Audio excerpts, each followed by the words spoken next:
अच्छा जी, हमारा अगला टॉपिक जो है वो है law and liberty. Outwardly speaking, sovereignty of state and its laws are symbols of coercion. As such, these stand antithesis to individual liberty. ये एक सिंपल सी बात है कि लॉज जो हैं, अगर आप लॉज पे क्यों अमल करते हैं, कवानीन आप उनका एहतराम क्यों करते हैं? एक तो रीज़न ये हो सकती है कि आप बाई नेचर एक लॉ अबाइडिंग सिटीजन है, ठीक है जी। दूसरा ये कि फेयर ऑफ पनिशमेंट जो है, कॉर्जन जो होती है, जो एक तशद्दुद है उसके पीछे। फॉर एग्जांपल आप देखिए, आप इस पे डिबेट कर सकते हैं कि भाई अगर ये बात होती तो अब जुर्म ख़त्म क्यों नहीं हो गया।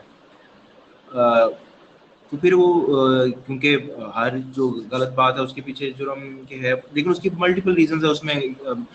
आपका जुडिशियल सिस्टम का नाकाम होना, एक जो इक्वालिटी बिफोर लॉ है वो उसकी एक्सरसाइज ना होना, तो ये बड़े मसाइल हैं। वो उसकी रीजंस हो सकती हैं, लेकिन मतलब बुनियादी वजह जिसकी वजह से हम लॉ को अबाइड करते हैं या कोशिश करते हैं कि हम लॉ को एब्रोगेट ना करें, वो है सज़ा, पनिशमेंट, ठीक है जी। और ये जो है जो मतलब जो एक अंडरस्टैंडिंग है, जो एब्सोल्यूट लिबर्टी की अंडरस्टैंडिंग, ये लॉ जो है वो उसका एंटी थीसिस है इस वजह से क्योंकि ये लिमिट करता है उसको, ये रिस्ट्रेंट इम्पोज करता है लिबर्टी की ऊपर। तो इस वजह से लॉ जो है उसको एंटी थीसिस कहा गया है कि ये ऑपोजिट है of liberty. Certain political ideologies stood for absolutism and practically undermined individual rights, ठीक है जी। एब्सोल्यूटिज्म की जब लिबर्टी की एब्सोल्यूट टर्म में करेंगे तो naturally it has no bounds, then it has no limits. Then law का जो सबसे बुनियादी मकसद और काम है वो ये कि वो लिमिट्स इम्पोज करता है लिबर्टी के ऊपर। वंस आप जब लॉ को ख़त्म कर देते हैं या लॉ को आउट ऑफ इक्वेशन कर देते हैं, तो फिर जो है एक तरह की एनार्की जो है वो आती है, क्योंकि फिर एवरीवन फॉर हिमसेल्फ हो जाता है, क्योंकि वो समझता है कि it is my liberty, it is my right, it is my freedom to do whatever I am doing, ठीक है जी। तो क्योंकि अगेन आप कहते होंगे कि इस बुनियाद के ऊपर फिर ये एब्सोल्यूटिज्म का कॉन्सेप्ट चलता है क्यों, तो ये थोड़ा सा आइडियलिस्टिक मेरा बेटा कॉन्सेप्ट है, क्योंकि इसमें ये मान लिया गया है कि ह्यूमंस जो हैं वो अच्छी नेचर रखते हैं। यस, तमाम ह्यूमंस जो हैं वो अच्छी नेचर रखते हैं, ठीक है जी। The exponents of individualism gave a different version by reducing the importance of state and labeled it as a negative institution. इसको negative institution भी सिर्फ बेटा इसी वजह से कहा गया है स्टेट को, क्योंकि वो लिमिट करता है लिबर्टी को और इम्पोज करता है लॉज को। द एक्सपोनेंट्स ऑफ इंडिविजुअलिज्म तो नेचुरली वो इंडिविजुअल के कॉन्टेक्स्ट ही में बात करते हैं। तो कानून का जो बुनियादी मकसद बेटा होता है वो होता है बैलेंस क्रिएट करना, ठीक है जी। Balance in liberty, balance in rights, ठीक है जी, कि हर कोई जो है वो अपनी लिमिट्स को एक्सीड ना करे। अब डाइवर्जेंट व्यूज के ऊपर भी इसके ऊपर जो है मुतबादिल ख्यालात भी एग्जिस्ट करते हैं।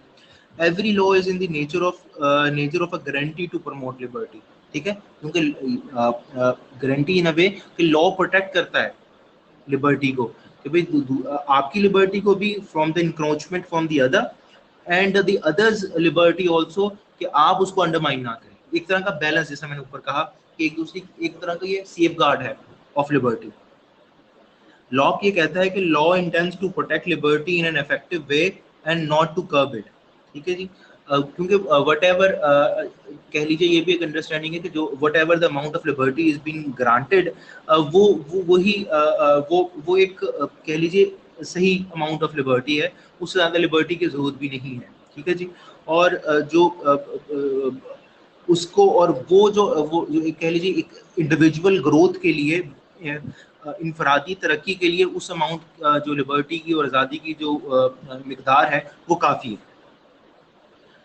Idealist school of thought regarded law as the only source of rights and neglect the other sources which individuals personality in the respect, ठीक है जी। आइडियलिस्ट जो हैं मसालियत पसंद जो हैं, वो ये कहते हैं कि जी लॉ, क्योंकि लॉ इन अ वे इस वजह से एक है क्योंकि वो रिकग्नाइज हो गया बाय द स्टेट, और इसलिए वो प्रोवाइड किया जाएगा, मतलब उसकी प्रोविजन के अंदर तो कोई डाउट है ही नहीं ना। और ऐसे ऐसे as the time will grow, eventually आप उस स्टेज पे आपके राइट्स की जो मिकदार है वो बढ़ती जाएगी, जैसे जैसे It depends on the whether the state is individual centric or the collectivist. ये इन दोनों के दरमियान एक जो डिबेट है और एक रस्साकशी है फॉर पावर वो चलती रहती है. Another school of thought regarded law and liberty opposed to each other. According to Dicey, the more there is of the one, the less there is of the other. मतलब जितना ज़्यादा कानून होंगे उतनी ज़्यादा लिबर्टी कम होगी, जितनी ज़्यादा लिबर्टी ज़्यादा होगी उतने कानून कम होंगे. तो सीधी सीधी है सिस्टम. तो वो समझते हैं कि लॉज जो हैं वो कर्ब करते हैं, लिबर्टी का खात्मा करते हैं. टू सम एक्सटेंट ये बात सही भी है, क्योंकि वो एक लिमिट और एक पैरामीटर सेट करते हैं कानून जिसके अंदर रह के आप अपनी लिबर्टी को प्रैक्टिस कर सकते हैं. इंडिविजुअल्स पर्सनैलिटी इन दी रिस्पेक्ट. ठीक है, इंडिविजुअल जो है उसके लिए, क्योंकि वो जिस तरह की पर्सनैलिटी है वो जो भी उसकी ओरिएंटेशन हो सकती है. Anarchists go to the other extreme and ascribe all the ills of the society to laws. Relying on a biological rule, they argue that individuals can enjoy real freedom in the absence of legal restraints and realize their best selves in a manner as the plant have spontaneous growth in a jungle. ठीक है, जो उन्होंने कहा कि nature में जिस तरह होती है उनको नेचर के अंदर खुला छोड़ दिया जाए एंड वो अपने, क्योंकि नेचुरली वो डिज़ाइन ऐसे किए गए वो खुद ब खुद अपनी नेचुरल तरीके से ग्रो करें, उनको कांट शांट करने की ज़रूरत नहीं है. लेकिन इसी एट द सेम टाइम हमें ये भी दिमाग में रखना चाहिए कि जो जड़ी बूटियाँ वगैरह हैं, जो वाइल्ड ग्रोथ होती है, वो भी इसी तरह ग्रो करती है. तो ये जो कांट शांट है, ये जो शिफ्टिंग है, ये बड़ा ही छांटना जो है ये बहुत ज़रूरी है ताकि वो अपनी ग्रोथ जो है वो सही तरह पोटेंशियल को अचीव कर सके. बैलेंस्ड व्यू भी है जी लॉ एंड लिबर्टी के कॉन्टेक्स्ट के अंदर. बैलेंस्ड व्यू ये है कि law and liberty are not primarily antithesis.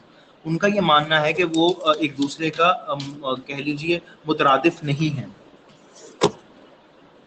An individual can truly enjoy his rights when he is given protection from undue interference. Naturally, अगर वो जो आपको ग्रांट कर दिए गए हैं वो इन अ वे वो एब्सोल्यूट राइट्स हैं, तो उनके अंदर कोई इन्फ्रिंजमेंट नहीं होगी, उसके अंदर कोई इंटरवेंशन नहीं होगी, तो इसलिए आप उसको टू द फुलेस्ट एंजॉय कर सकते हैं.